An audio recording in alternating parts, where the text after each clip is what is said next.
guys, so this video is about why high-speed rail costs in Australia are so highly exaggerated.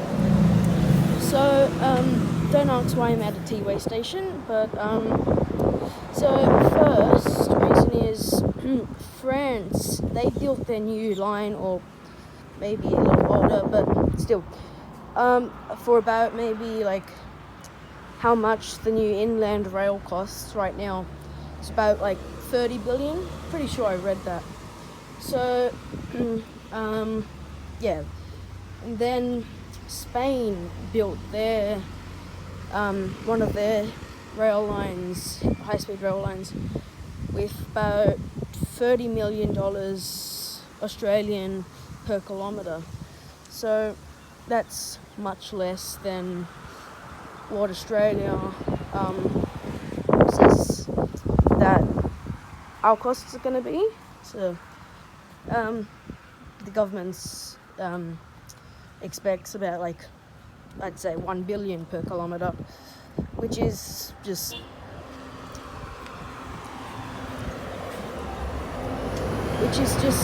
highly exaggerated.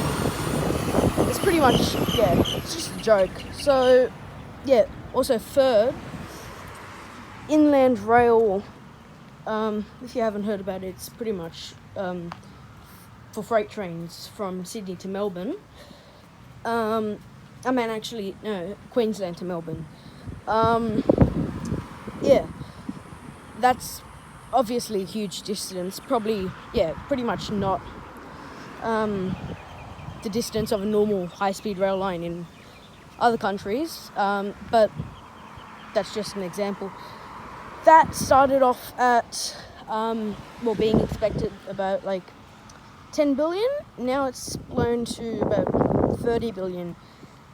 And just kind of the other day, it came to my realization that if they can build that for 30 billion, why can't they build a high-speed rail line for 30 billion? Maybe it can just run exactly like on the same tracks as inland rail, and maybe just like have the tracks upgraded. So I mean, it's like, if you really think about it, it's really confusing, because I mean, same distance,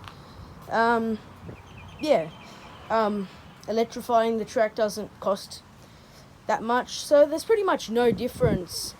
So the government could just pretty much upgrade the track on the inland rail, make it all the same gauge, electrify it all, just pretty much make it ready for about 250 kilometers per hour or more, and then just maybe build some stations that cost about a few $100 million in total. Doesn't have to be many, but yeah, maybe a little more. So yeah, if they can do that, why can't they just do that? Yeah, it's all about just politics. Pretty much every election, nearly since the 90s, governments have bring high-speed rail up to kind of, I mean, it's pretty obvious, just get more votes, and then it's quietly dropped right after the elections. If they win, if they're not, if they don't. It's just a joke in Australia. I don't really have any more reasons, but I hope that was a good video. Sorry if you can't really hear much of my talking. Just there's high traffic in this area, but anyway, have a good day. I just wanted to say that.